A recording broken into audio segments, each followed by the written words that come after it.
하나님께서 홀로 영광 받으신 줄 믿습니다.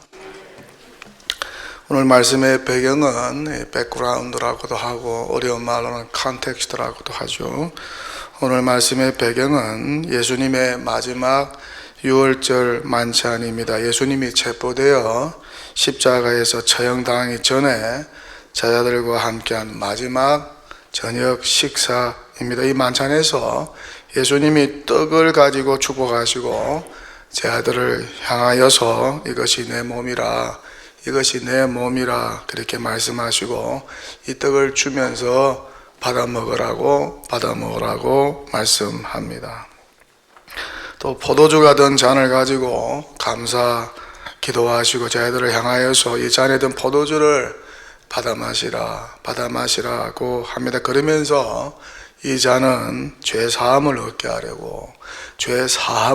하려고 많은 사람을 위하여 흘리는 나의 피, 곧 언약의 피라고 말씀합니다. 제자들이 이 신비로운 말씀을 제대로 이해하였을까?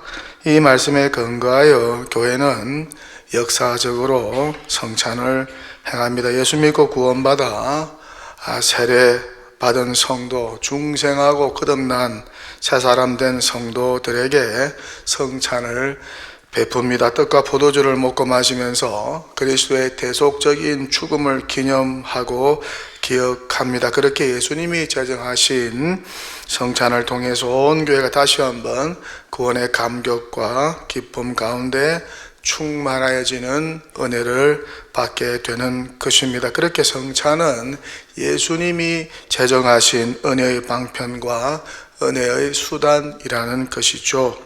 신앙생활하면서 이 은혜가 제일 중요합니다. 이 은혜가 떨어지면 사람의 영혼은 메말라 가고 못되고 악하여지고 옛 모습이 그대로 드러나게 되는 것입니다. 매주일 성찬을 행하는 교회도 있고 또한 매달 성찬을 행하는 교회도 있고 우리 교회와 같이 봄과 가을에 두 차례 성찬을 행하는 교회도 있습니다. 중요한 것은 횟수가 아니라 교회가 지속적으로 성찬을 행하느냐는 것입니다. 이 성찬을 통해서 교회가 구원의 감격과 기쁨으로 이 은혜로 충만하여지는 것입니다. 이렇게 성찬을 행하는 것이 곧 교회의 지표라는 것입니다.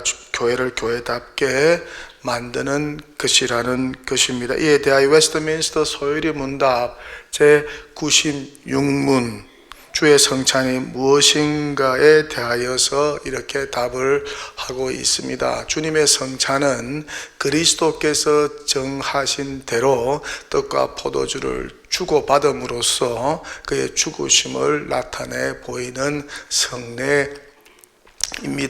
주님의 성찬을 합당하게 받는 사람은 물질적이고 육신적인 태도가 아니라 믿음으로 받고 그리스도의 몸과 피에 참여하여서 주님의 모든 유익을 받고 신령한 양식을 먹고 은혜 안에 장성하여 진다고 말을 하고 있습니다.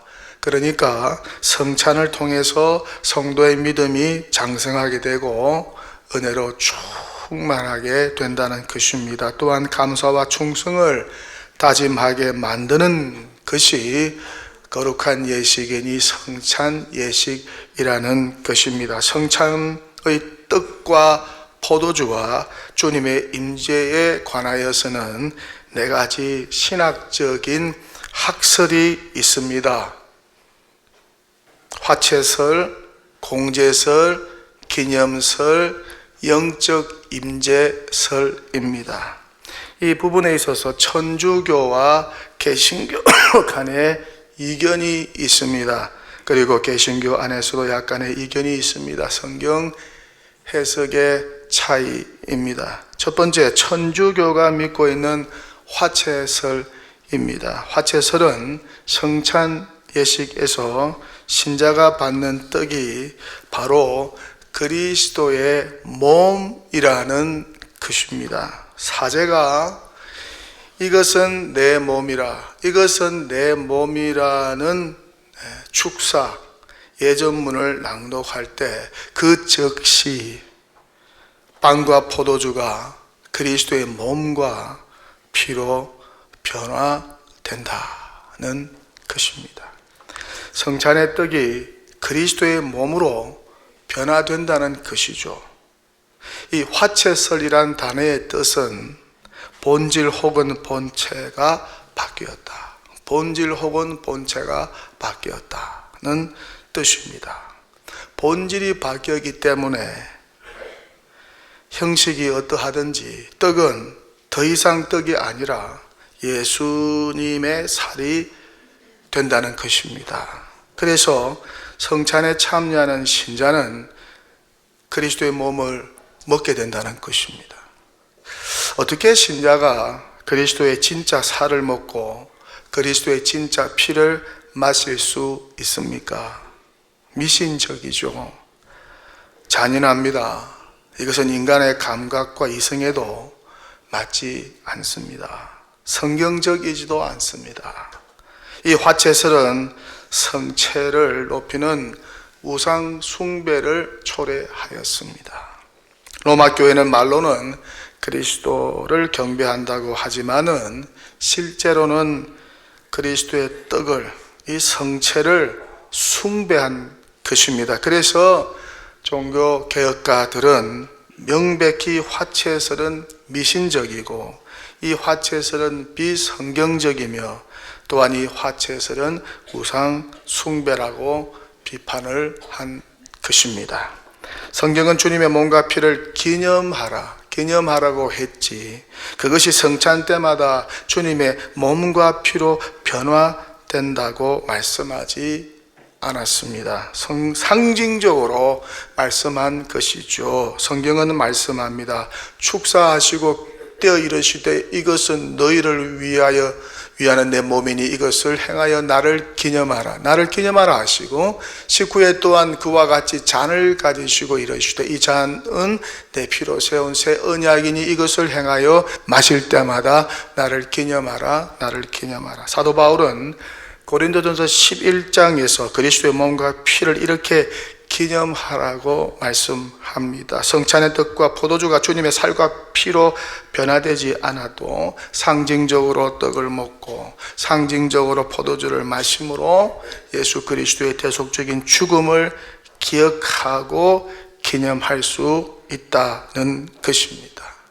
두 번째는 루터가 주장하는 공제설입니다. 이 공제설은 신부나 목사가 성찬식을 거행하기 위하여 기도하고 나면 그 떡과 포도즙 속에 하늘 보좌 우편에 계신 그리스도의 인성이 임재한다는 것입니다. 떡 안에, 떡 아래, 떡과 함께 그리스도의 전인격이 신비롭고 기적적인 방법으로 임재한다는 것입니다. 루터가 우리가 아는 것처럼 가톨릭 신부 출신이었기 때문에 가톨릭의 화채설과 흡사한 점이 있습니다.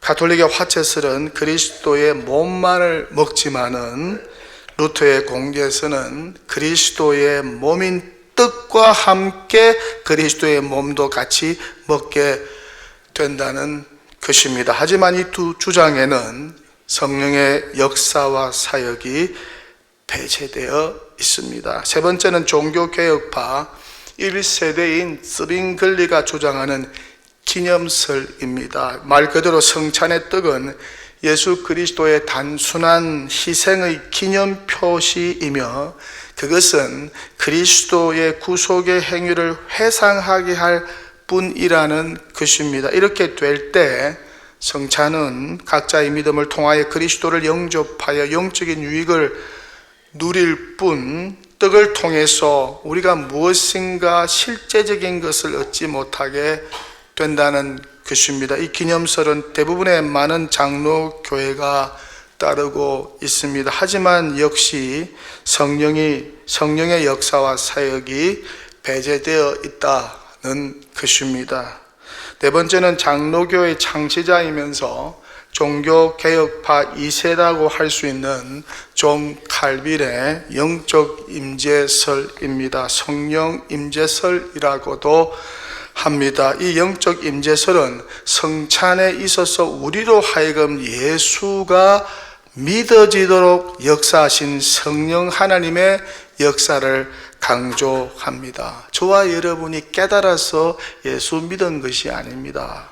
성령 하나님께서 우리 가운데 찾아주셔서 깨닫게 하심으로 예수의 십자가와 부활이 믿어지도록 하신 것입니다. 그런 구원의 역사를 시작하신 분이 바로 성령 하나님이시라는 것입니다.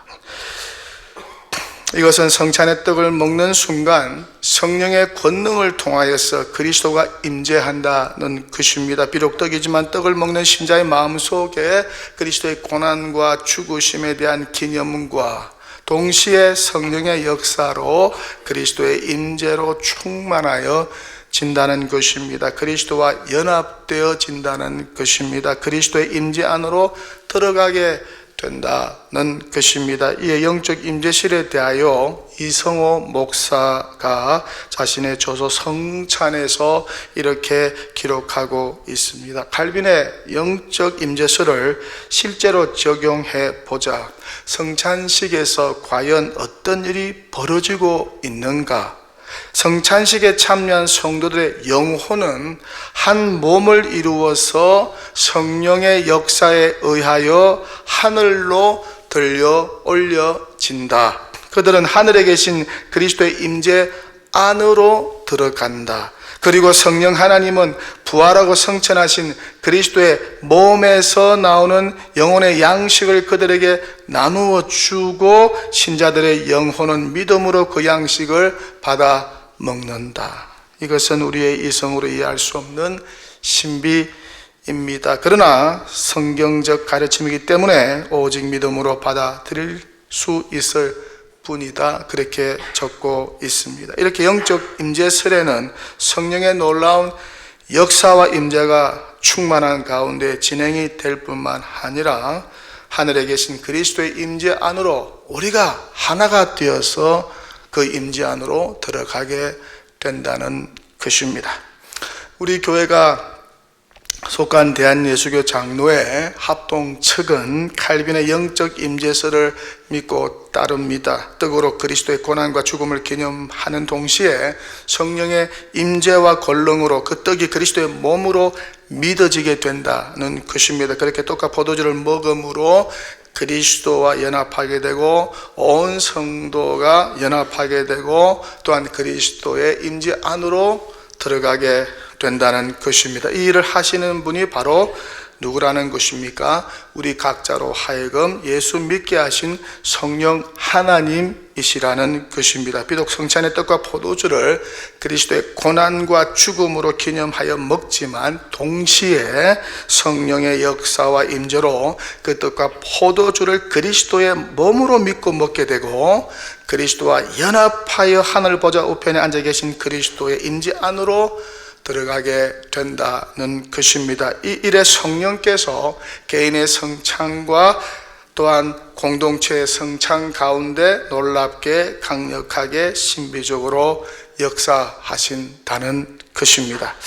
오늘 우리를 위하여 대신 십자가의 화목제물로 죽어주신 예수 그리스도, 우리를 위하여 우리를 죄에서 속량하기 위하여 우리 대신 유월절 어린 양 되어 속죄의 제물 되어 주신 하나님의 독생자 예수 그리스도의 고난과 죽음을 기념하면서 성찬의 떡과 잔을 받습니다. 성령을 의지하여 떡과 잔을 받습니다. 내가 받아야 할 그 십자가의 저주와 고난을 우리 주님께서 대신 받아 주셨습니다. 얼마나 고맙고 감사한지 평생 갚아도 갚지 못할 은혜의 빛이 아닐까. 이 성찬의 떡과 잔을 받을 때 우리 다시 한번 기억하십시다.